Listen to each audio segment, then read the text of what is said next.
What's up, team? Welcome back to the Huddle, where your weekly playbook. Get everything in your flooring career on the right path.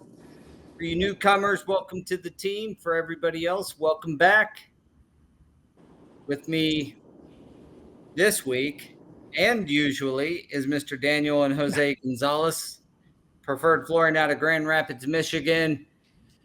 Also with us today is Mr. Sonny Callaham. Hello. We are on site for a sheet vinyl training. I think it's heat welding training. I'm going to let the guys talk a little bit more about that.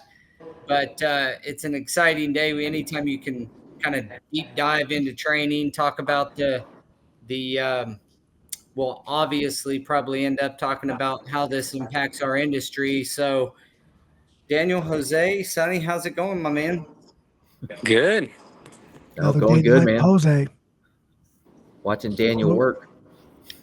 About time. A little bit under the About weather time I today, do but something. I'm doing all right. This dude's been out in the field working for the last several weeks. So you should be in good practice, Daniel. I only did one Flash Cove job between, I don't know, it's probably been a couple years, and then I did one job and then came over here. But everyone says that it looks like I know what I'm doing, so I should be fine, I think. Well, It's like that riding one a time bike. you learned a lot. Yeah, just don't shank yourself. No, we've got a great group of guys here, man. A lot of learning going on.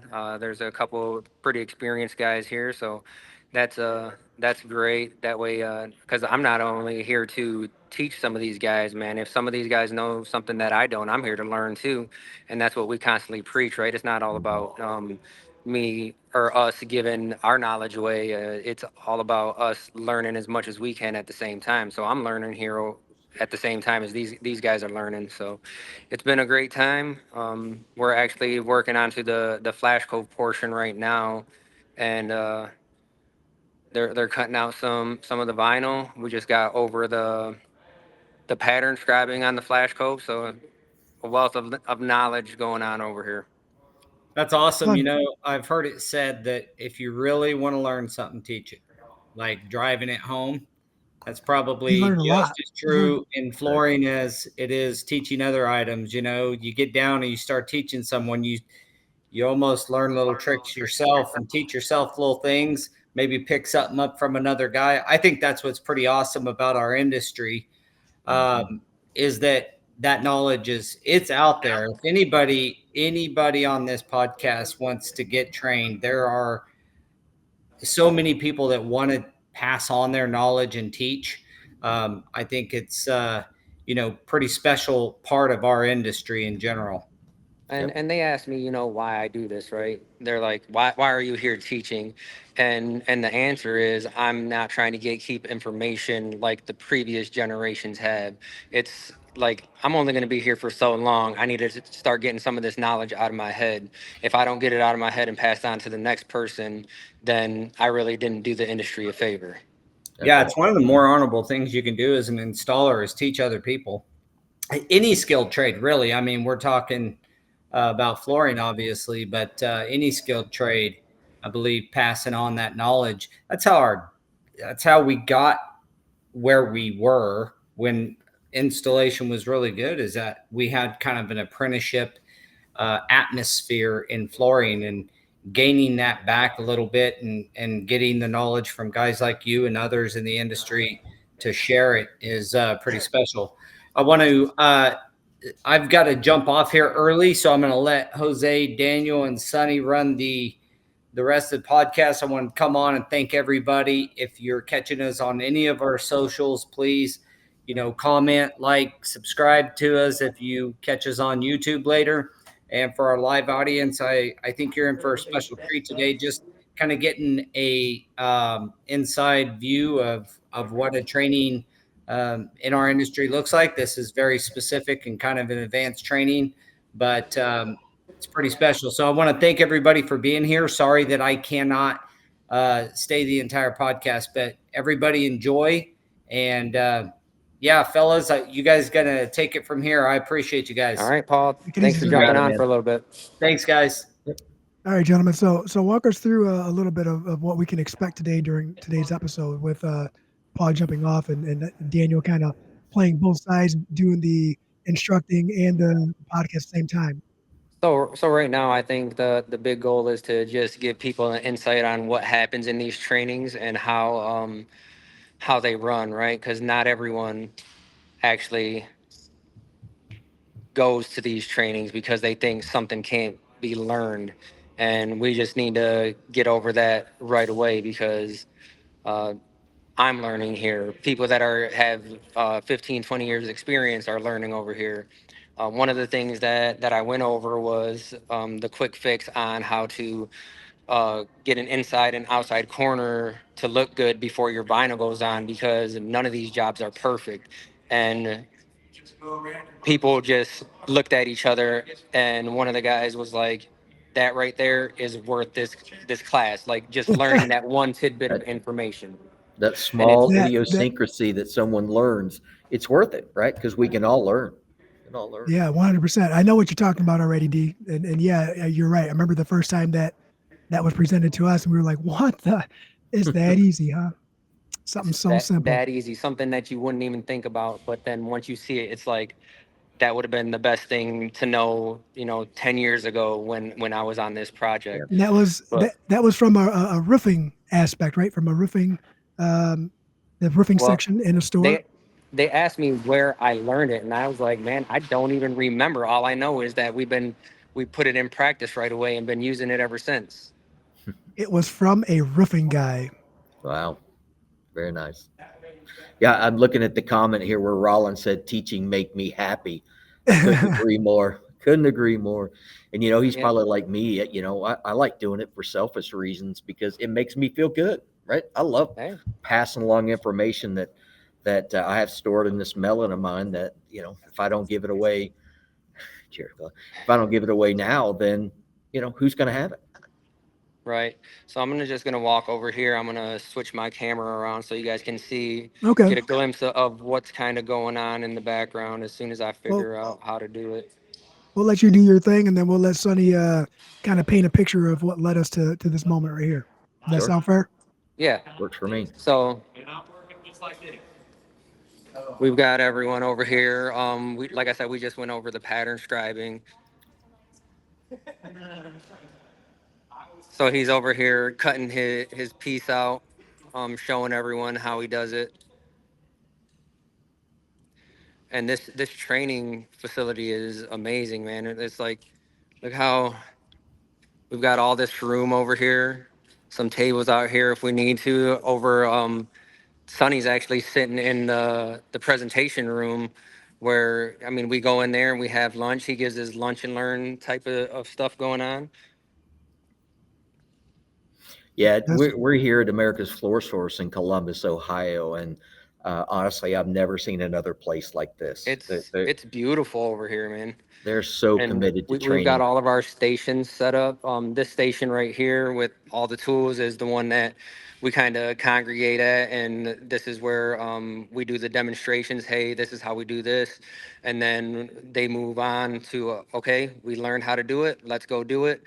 We have some practice welds going on over here with some circles, a bunch of straight lines, and it's just the amount of progression in this little area from starting on the first seam, and then you get comfortable with a straight seam, and then you start doing circles, and just the quality from the first one to the last one is amazing. And just that, I mean, this was just this morning. I mean, it was probably the first couple hours, and people are already way more comfortable than when they started yesterday. that's good. Get hands on, get a little bit more comfortable. And that's where being able to set yourself apart by going to a class like this, and you should be wanting to make a mistake here in front of your peers, Oh, right? You want to make a absolutely. mistake And I so that told way you them, can like, learn. Yeah, that's the whole goal for trainings like this. I'm not here telling everyone that they have to be 100% perfect on everything. I said, this is where you want to make a mistake. I don't want you to make a mistake on a job site. I'm trying to, hey, let's make the mistake here. Let's learn how to fix it. So that way when you're out in the field, you're not in a panic, right? And that's the Yep. thing. Like like Sonny said earlier too, it's like, I'm going to give you my number. Call me whenever you have any questions. Mhm. That's right. You So, want to learn something new. You want to try something new. This is the time to do it. One of the more talented guys who were there is a really good installer. He was trying a new tool, and guess what? That last inch, it went off a little bit. It's like he'd never used that tool before. Now, and I'm I'm trying to sure he talk him could use it into that. again right now and just It's make it still one of perfect. the best tools to use. Yeah. And then we actually have Don Winkleman here from Winkleman Sales. They, Good for him. I tell everyone over here, they take a bunch of our money throughout the years. So definitely make sure you give them a visit. Donna is gonna do some demonstrations for us. He's gonna be taking off tomorrow afternoon. So first thing in the morning, we're gonna come here and we're gonna do some demonstrations on some of his tools. That way, guys can. The biggest thing is using a tool now, so that way you know if you want to purchase it and use it full Mhm. time. Right? Mhm. It's the best time when you don't have to pay for it, but you can still use that tool. Yeah, That's you right. can listen to everybody until you're blue in the face saying what one they like the best, but the best tool for you is the one that you perform the best with, the one you're comfortable with. But this is a great opportunity to see some other hand tools at work, so that way you can find out if you're comfortable, or see if you like the outcome. Right. That's exactly what we were saying, that everybody's got their way to do it, and this is the time to try new things and see what works better. You're going to pick up something that Daniel does that some of the other guys, they don't do, and it's going to make you better. Right. That's what we're all here for. Right. And I mean, and I told them, the guys, right, and it's all these are our personal tools that we use on a daily basis on job sites, and these guys are taking great care of them. I'm really happy with the turnout that we have here. Oh yeah, we have some tools out there today, don't we? This week. Oh yeah, I mean, this right here is that's all the stuff that I brought. Hmm. You can But say, we do. We have a good mix in the class, though. We've got folks who had never done it before. We have one guy, this is his first week. We have at least three guys who do this for a living, and they're super talented. We have some manufacturer reps. We have Don Winkleman with the tools. I mean, it's just a good mix that we can have these conversations about how do you do this? Why do you do it that way? And everyone seems to be picking up on it. that's Yeah. awesome. And when you guys are problem solving and or troubleshooting or explaining, and there's that many people there that are either, for one, showing a bunch of interest, or two, have the experience, I'd just love to be a fly on the wall just to listen to the feedback that everybody is getting from all different facets. Like someone who's been doing it for 15 years versus 10 versus 5, and just to see the information and teachings bouncing off one another and everyone having an aha moment. I know we've said that a lot of times too, but I love listening to the way everyone interprets the training and the process. And that's where the learning comes in. Yeah, and Right. it's great when we get to see those aha moments, but there's even more of those aha moments that people don't communicate, right? That clicks in their brain we don't even know about. That's what makes it so great when you're doing training like this, because they're Yeah, they're taking it in. 100%. The quiet one are the ones that have the everything's going click, click, click, click. Oh man, I want to say this, but I don't want to sound dumb. Hey, Yep. there, there is no Sound dumb sounding right dumb right now. now. Like, Yeah, there is none. Yeah, that's the That's the time. time when you get it out, because it might just make someone's final installation one day, right? That well, technique that that's the thing. Is if you have a question in your head, that means more than likely someone else in the class has that same question. So Yeah. no one's asking it, no one's getting the answers that they need. And I told one of the gentlemen yesterday, I said, I would say that there's no dumb question, but there's absolutely some dumb questions. But if you have that dumb question, get it out of your head now, because we need those questions answered regardless. No, for sure, for sure. it's only classified as a dumb question if the answer's already been given 3 times in 3 different ways. No, there's been plenty of questions here, and we try to do our best to answer them. And what I like best about this group of guys is, you do have that range in there, and if I'm given an answer, I'm like, this is the way that we do it. Hey guys, how do you do it? That way, gives people options, and then gives you a way to get your own way to it. Hey, I kind of want to combine these two, and that's what needs to be done sometimes, because like some of these guys are like, hey, I want to do it the way that you do it. Well, I was like, how do you guys do it? And they're like, this way. And I'm like, all right, it doesn't matter which way you do it, because and I explained it in terms of you and I'll say it's a, we learned together. You know, you started, and then you taught me, and then what I did was I took it and I was like, all right, I'm going to start doing it this way. And I said, but the main thing is that what's going to end up happening is we're going to, if you were in a room over here and I was in a room over here, we would do it completely different, but that end result would be almost the exact same. Like you wouldn't be able to differentiate who did what room, and that's really the goal, right? I don't care how you do it, just get it done and make it look the best that you can. And what I've been really driving home with these guys is that it doesn't matter about anything other than what the client or end user thinks, and we're trying to give them the best product that we can. And That's I right. think, Well, not to mention that every job is going to be different, right? You may have to use yeah, a different method to get something done. And if more tools you have in your tool belt, the better it's Yeah, going to go. and that's why we're focusing on pattern scribing right now. There was some newer gentlemen that didn't know how to pattern scribe flat lay, and that wasn't going to be one of the focuses that I wanted it to do, but it's one of the focuses that we had to do in order to teach these guys the right way to do things. Sometimes you get thrown a curveball and you just roll with it. It's okay, you guys don't know how to do this. This is what we're going to focus on today, so that way later on when we're working on the stuff that's even harder to pattern scribe, you already have an idea of what's going on. well, not only does it help the people who need to learn it a little bit, but it's also a quick refresher course for some of the other gentlemen who might not have done it in a while. I mean, some of those guys, you said they do it every day, right? So that's probably like right on their mind, but that's a great Right. opportunity for them to chime in and give some advice and some pointers during that process too. Yep. And we like Sonny was saying, we have some manufacturer reps here that are taking the class, and they That's have awesome. done they That have is done pretty fantastic. some resilient over the years, and then you get into that role, and it's like sometimes you end up getting a little rusty, or you just want to come to the training and say, hey, what is the new stuff that's going on right now? What is it that I don't know? And it's awesome to see these guys here doing that and being open to not only new tools but new techniques. And that's what it's all about. It's all about constantly learning.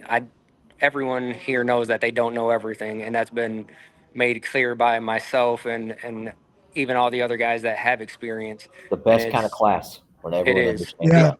there's Yep. some great How, guys how in here, many man. how many attendees do you get for this class total?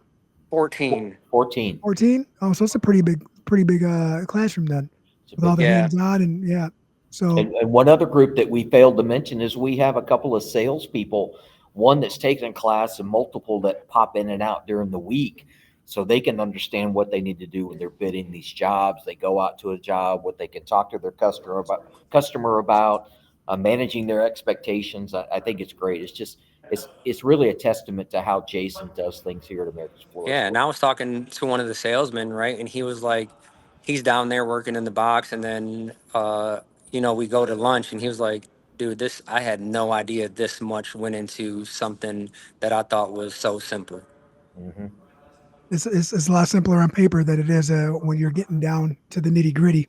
That's right. Especially when you're having to flash cove at hospitals with fixtures already hanging off the walls, and it's a renovation, and they're not moving anything anymore, and you got to start doing the belly method, like flash cove it Yep. upside down, and that's where the pattern scribe is going to come and help out. But there are still some instances where you are in the most awkward, most uncomfortable positions to get that done, Oh and yeah, that's even where when I ingenuity comes was in. doing installer of the year, we have pictures of me laying on my belly, and we just say that that's the flash cove man Yeah. stance, right? That's what we do.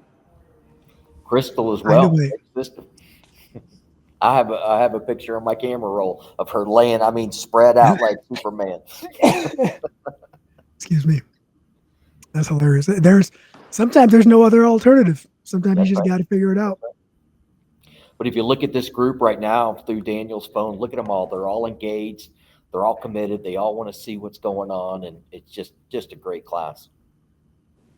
Now, who else is instructing there with you, Daniel? So that young man in the box works here.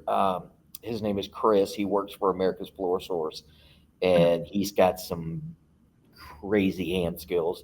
He knows what he's talking about. He's been a great helper for Daniel to teach this class because he certainly knows what he's doing and he's teaching it the right way. I see he knows how to do that. The floor guy shuffle there. Yeah, the floor guy shuffle. Yeah. Yeah. No, he definitely. We've talked a few times, and I was like, hey, when I was at a certification one time, it was, with William Thornton, and he looked at me and just the knowledge that I had, and he was like, you know what, you're not gonna take this class, you're gonna help me. And we kind of needed some help, and I asked him, and he was like, yeah, man, I'll help you with whatever you need. And he's been doing a great job. He has different techniques than we do, and like I said, I'm learning at the same time. He's teaching me just as much as I'm hopefully teaching him. Yeah, you talk about people with a lot of knowledge. William Thornton is one, and he's more than willing to share it with you. But when you talk about old school, that man is old school. So I've only had the pleasure of talking to him on the phone a couple of times here and there about some projects. Never really talked to him in person or had the pleasure of working with him. But yeah, he's great. He did mention Daniel's name a lot, and we did a little bit of Daniel bashing. Hilarious, good humor, of course. More about how tall he was, but than anything else. But hey, look, we don't talk about how tall people are around here, all right? Tell them. You know what? As long as that stack of Milwaukee's isn't taller than you, we're good. That probably is taller than me. I cannot confirm or deny that statement. So, Mr. Sonny, what led to this where we're at right now? What part of the industry struck you as this? There was a hole in the industry needed to be filled, and this is where you're at now. I know that we could go down a long road, and there's a lot of different ways, but I just want to know, like, first, from installer to installer, what led to this point right here? And you could take your time or shorten it up. And I know that's putting you on the spot, but I apologize about that. Paul and I realized this before we even started NAFCT as a nonprofit. We saw the shortage of people who knew how to do it. Quite frankly, that's what it was. We were finding in the larger markets, there were people who would just go around and do the flash cove and heat weld. That's all they would do, because the new people coming into the industry just didn't know how to do it. And like anything else, we just didn't want that art to die, right? We wanted to make sure that the next generation knew how to do it. We did the first class. Daniel and Mike Pigeon taught the class. It was in February of 2020. So what happened in March of 2020, we all shut down. So we weren't able to do it. Remember that? Yeah. Do it again there pretty quick. But what it did allow us to do was go through the class and make it even better. Now that we had done it one time, we picked it apart. We all put our input in, and we made it better. And here we are now.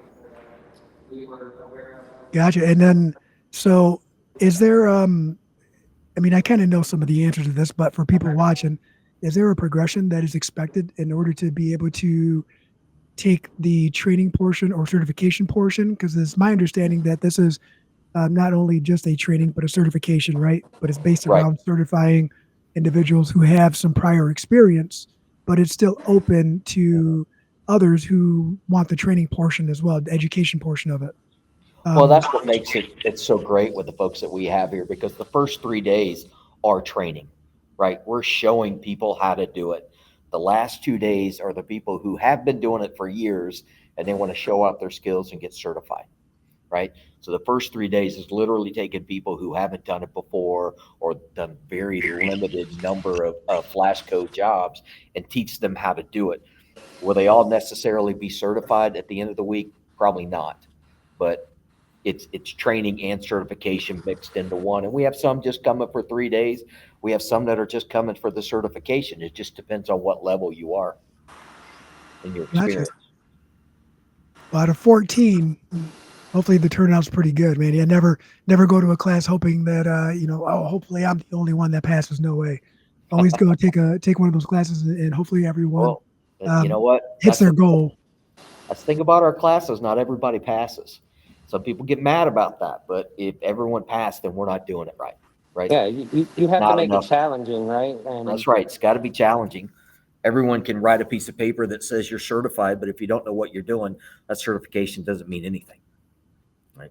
And Well, essentially, you're putting your stamp on these individuals that pass at the end of the course. And if someone's going to carry around your brand, you want to make sure that they're carrying it around that's right. in the manner in which you We intended created it. the class. Yeah, and intended. Correct. Yeah, so we have 8 folks that are going to stay for the certification out of the 14. So that's a good turnout. We'll get them certified and have them go through the process, and hopefully they'll be certified, I should say. no, I think the awesome. guys that are going to stay have a great chance. They've been asking the right questions. They've been, when something doesn't look right, hey, can you come and look at this? What should I do here? And that's the biggest thing, is that I like to have my trainings be as real world as possible. And I said, I'm not in here looking for perfection. I don't want you to go in here and be like, this is a one and done. This is, we're learning. Ask the questions. I want this to be like, all right, I'm on a job site. I just messed this Likewise, up. Mr. Churchill. What am I going to do to fix this and have it pass for the client? That's really what we're looking for. Like, if you mess something up, let's talk about it. Let's go over our options, real world scenarios. Well, that's why That's Paul perfect. and I built the assemblies. There's nothing square on those things, so they got to really work around. You guys tried your hardest and still failed, and that's what we needed. That's right. We need a certification course on how to build assemblies. Well, like you said, real world problems, right? You can't have a perfectly square one. And even if you guys did make it perfectly square, chances are that by the time you're ready to use it, the wood products are going to warp and move, and it won't be square anymore anyway. That's right. So they go have ahead. these America's Floor Source buckets that I'm trying to get my hands on because they're super sweet. So another question for you guys is through the certification process, is there anything that you guys are learning that can be adopted into the next class? Do you guys feel that there are some items that the students offer that are very educational, informational that could be incorporated into future trainings? Oh, I know this is only a couple of trainings in, but yeah, I mean, we're learning just as much as they are. I mean, we're going to take all these things that we hear and the questions that we ask, and we'll incorporate it. I'm sure Daniel's ran into a lot of things. It's like, yeah, you know what? I need to cover that more. Same with the PowerPoint. Same with what we're doing for the lunch and learns. Just what else can we do to make it better? Because we can always get better, just in flooring and in our training and everything else. And when we got here this morning too, right, the guys are like, are we going to go in and do another presentation or anything? I said, no, sir. I'm mostly hands-on. Like, you got the introduction. We talked about the things that we were going to work on out here and with the tools that we were going to work on and what we kind of expect.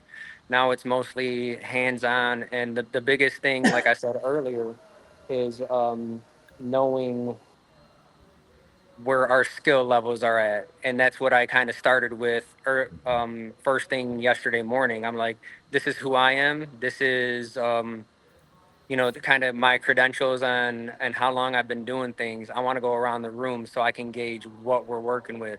And that's kind of when I knew we were going to have to add a little bit more than we thought we were. But that's the versatility of this class is, if there's people that don't know what they're doing, we're going to make sure that they know what they're doing before we send them out of here.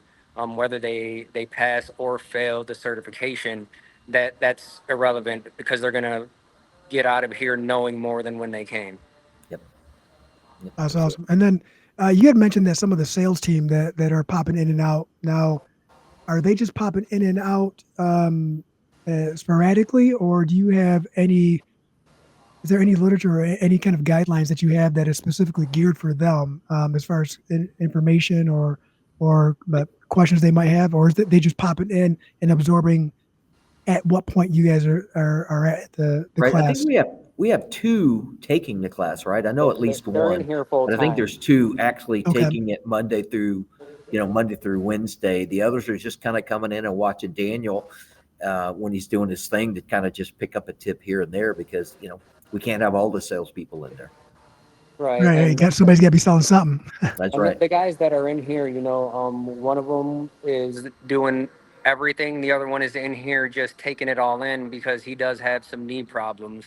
Mm. And he said that he was in the military and he's got some knee problems. He's like, man, if I get down on my knees, I'm going to be walking with a cane for a few weeks, and that's just not something that I'm trying to do. And I was like, I totally get that, man. But he's been walking around, he's been asking questions. The Always in the gentleman, mix. Yep. yeah, the gentleman that's actually doing it, he brought his computer this morning because I mean we all know how you can get behind really quick. So he brought his computer in, he was working, and then once he was got to a point where he felt he was comfortable, he was like, all right, I'm gonna get down here and start welding some stuff now.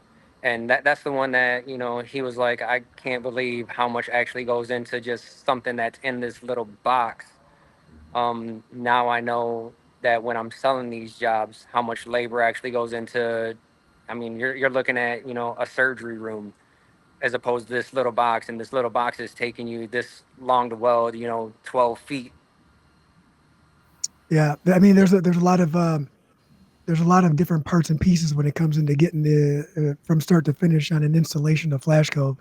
Now, from you looking from the sales side, you got to get all the components, and then from the installation side, is you got to have all the techniques and the proper tooling.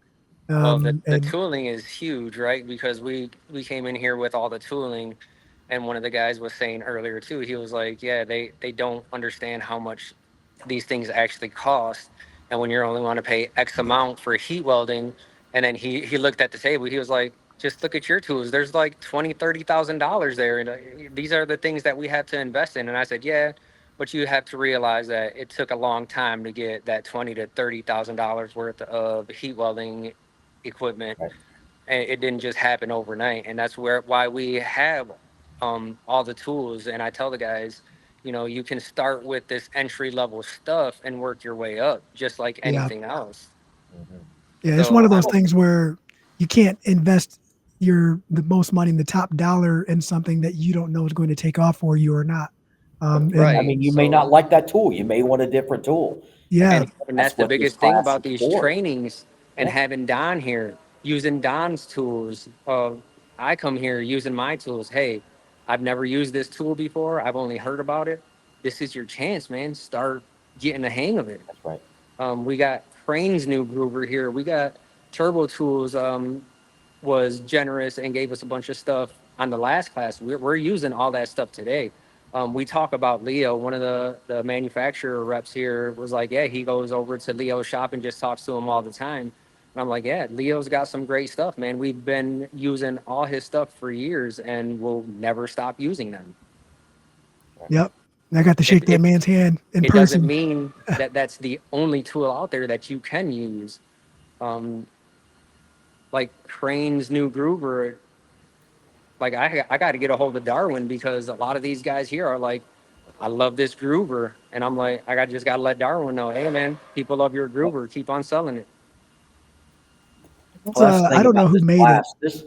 This 3-day class could easily be 5 days because it's all about repetition. It's trying the new tools, what works for you, what doesn't work for you. But I mean, it's like anything in life. The way you get better is just keep doing it over and Right. over and over. And And this I was is the talking place to to do it. Chris earlier, and he's just looking at the boxes, and he was like, man, this is a lot to cover in 5 days. You can, like you said, I said, I know, and you really don't think about it in those terms because you're so proficient at it.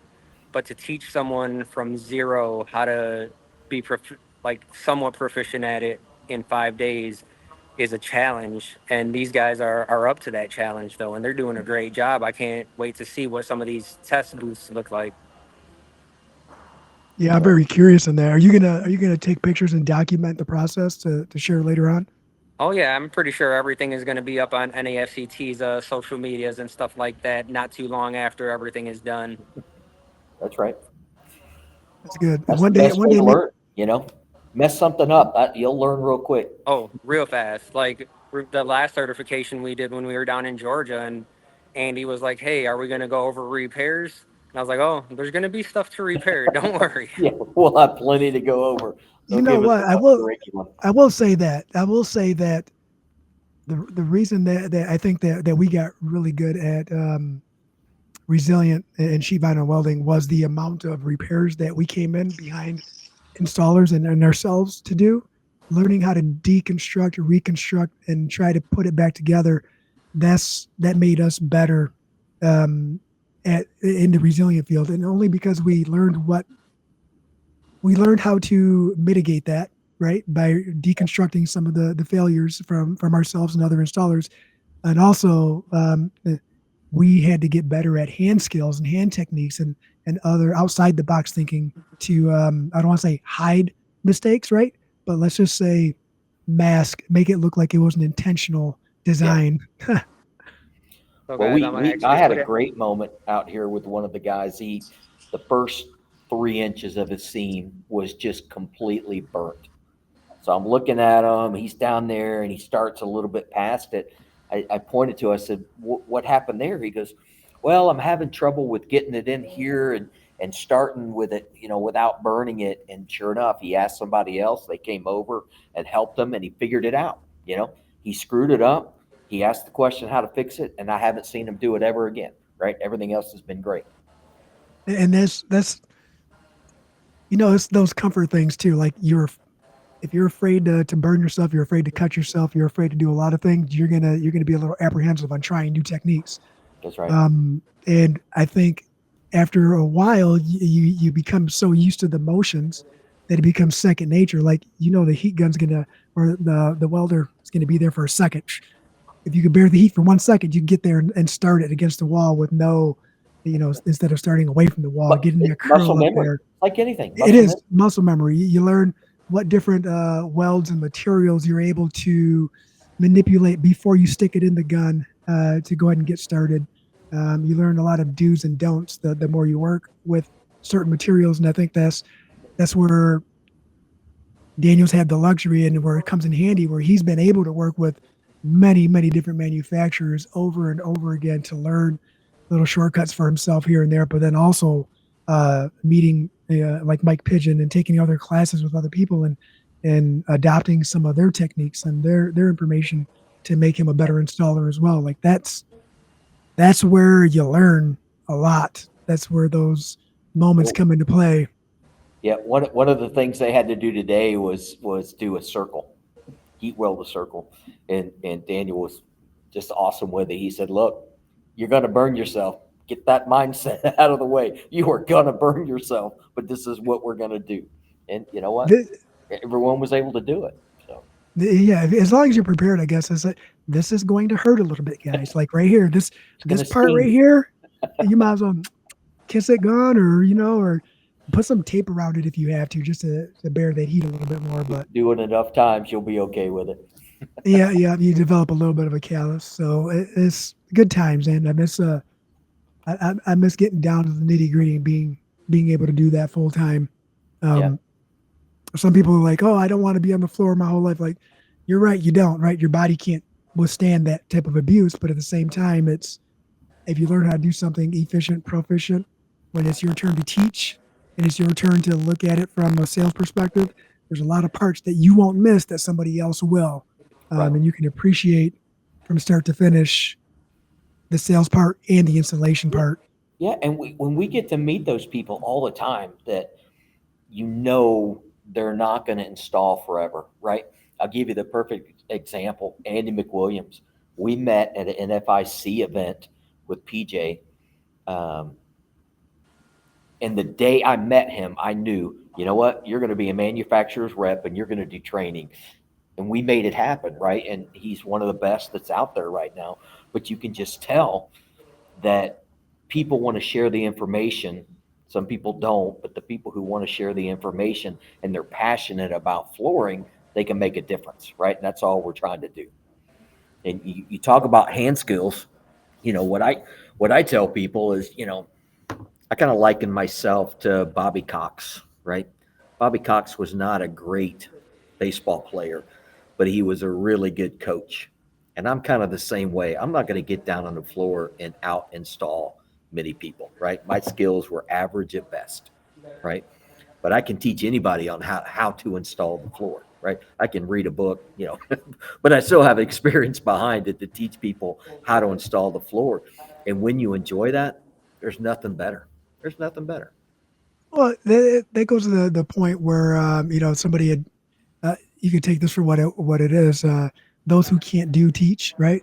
And Yeah, I get that all the time. I don't think that that's the case at all. It's you know sometimes you can understand something from a scientific perspective. You can understand it from start to finish on the process, but your skill set that's required hands on just can't achieve that level, right? But you can definitely explain it to someone who has better hand skills, and that's the coaching perspective. Is someone might have if someone's abilities will supersede yours, That's but right. they might not have the ability to absorb the knowledge the way you do. And if you can somehow click and find that common ground to help their ability match your knowledge, man, that's teaching. Just watching someone learn something that you can never take away from them and achieve it, and then at a higher level than what they've done before.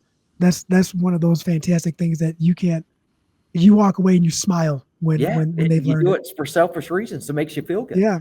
Well, I tell you one example of that, and by the way, I just noticed where I can see people chiming in. So you guys have been saying hi, so I forgive me for not answering you, but hello to everyone that's out there. But I used to wear khaki pants when I would go do demos and talking to people. I realized I couldn't do that, right? I had to wear jeans because there was always that one guy in the back who would call you out and say, you can't do it. You can't. I'd get on the floor and do it. They're like, oh, okay, this guy knows what he's talking about. He's just not a salesman or a guy who knows nothing about it. Sometimes you just got to put your money where your mouth is. And that's it too. And we got a couple comments on here too. Royman, it always depends on the person you are teaching is ready for the knowledge. And you know what? I mean, he's right, but there's a if you are able to get people excited about the learning process and help them understand that this is something that they'll take with them for the rest of their life and they can pass it on to whomever, they'll be excited. They'll be ready to learn. Yeah, even Sonny's lunch and learns that we've been going, we're eating lunch and he's going over presentations that he has, and like I'm learning stuff over here from Sonny. To even today, he was talking about adhesives. Like it's things that you don't even realize that the science behind everything, and that's what I'm always going to push. Right? There's still salesmen that are like, no, our project managers handle all the science behind everything, and they don't need to know. The installers don't need to know about this, which is it sounds good in theory, but the installer is your last line of defense on that project. They're the ones Right. that are on the ground running. So if they don't know that, hey, this is what moisture will possibly look like, this is what efflorescence is, just simple things like that, then they're not set up for success. We need to know as installers the science, basically start to finish behind everything in Right. order to have a successful project. Because if anything goes wrong, we as installers know, what do they say? We are the professional. We're the professional. Yeah. So it doesn't matter who sells the material. At the end of the day, the installer is, like Daniel said, the last line of defense, right? And sometimes you're right. Sometimes the salesperson they do have an extensive knowledge of the science behind a product, but their knowledge might stop at X, and you got to explain Y and Z to them, and that's where working with companies where they're not as reluctant to listen to the installer, right? They listen to your information, they take their information, they go back and they put it together to make sense of everything. And those are the people that I want to work for. The companies and individuals that understand, like Daniel said earlier, they don't know everything. And sometimes you do have to listen to the installer. Sometimes you do have to listen to the salesperson, put your heads together, make sure that you are doing your best possible, the best. Make sure you're doing your best that you could possibly do for a successful installation. That might be being that thorn in the side of the salesperson or the installer and say, hey, this is what I'm seeing, man. What can we do to find out what's going on here? I'm just a little nervous that we're missing something. Okay. Yeah. So today we talked about adhesives, like Daniel said. We talked about all the different types of chemistries, the wet set, PSAs, modified, whatever you want to call it, It's like, oh, you need which went staples well. But yesterday in we the talked blue about box right there. ASTM standards. Oh, I thought Daniel was talking. So it just amazes me when I talk to these groups of people and I bring up ASTM standards, how little of them even know what they are, much less be a member. I always say that when there's a problem on a job site and the manufacturer comes out, be it adhesive, underlayment, mitigation, the flooring itself, whatever, you're going to be judged by one or three ASTM standards on day one. The first thing they're going to look at, ASTM F710, 1869, or 2170, which those two are for moisture, right? And if you don't know what those documents are and how to make sure that you abide by those guides, or practice, I should say, and test method, how are you going to win, right? You're not going to win the game. You're going to lose because you don't know the rules. So Every that's every another thing. manufacturer is going to have that in their literature that you need to abide by these standards, and they'll spell it out for you. And that's where you have to start looking. Hey, if you're reading manufacturer's instructions, you should be seeing these standards, and you should be, at least getting them so you can start having an understanding of what they contain. And That's right. and just Not every for one of them are going to say ASTM F710. And people don't know what that is. They just go, okay, I'll sweep the floor. yeah, There's so so much I to want it. to I want to break it down for some individuals who might not understand what that is. That the ASTM standards that Sonny and Daniel are talking about are pretty much the foundation in which the specifications are built on top of from these manufacturers. So let's just call it a starting point, right? Like this is a requirement in order for these specs um, to be properly adhered to the product in which you're working with. So like it took me a while to understand that years ago. But once somebody broke it down to me and said, look, this is the foundation of what these specs were built on. If it doesn't pass this right here, this is your ground zero, and we've built on top of that. That's right. This is, you should pay attention to this bottom line right here, because that's Yeah. going to let you know.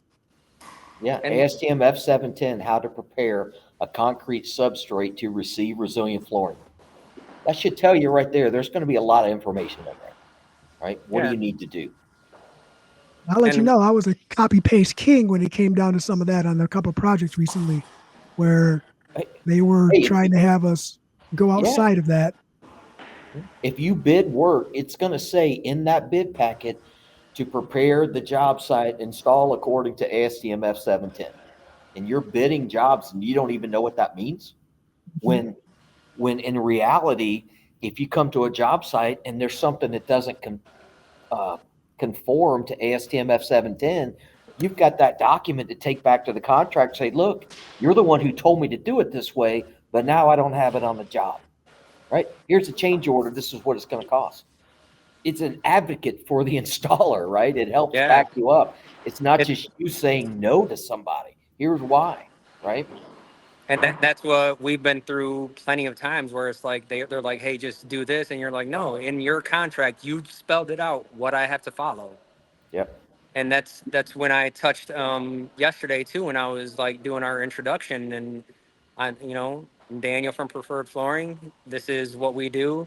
A lot of what we do is, with these standards, and what you need to realize about the standards is that's the bare minimum you should be doing. There's Yep. always things that you can do better, and that's why our slogan is setting the standard one installation at a time. It's we take those standards and then we're like, okay, well, what can we still do better? What can we do that's on top of these standards that will make this last longer for that client? That's right. It's all about Hey, adding long-term value. Mr. Churchill, it's much more than clean, dry, flat, and sound. There's a lot more to it.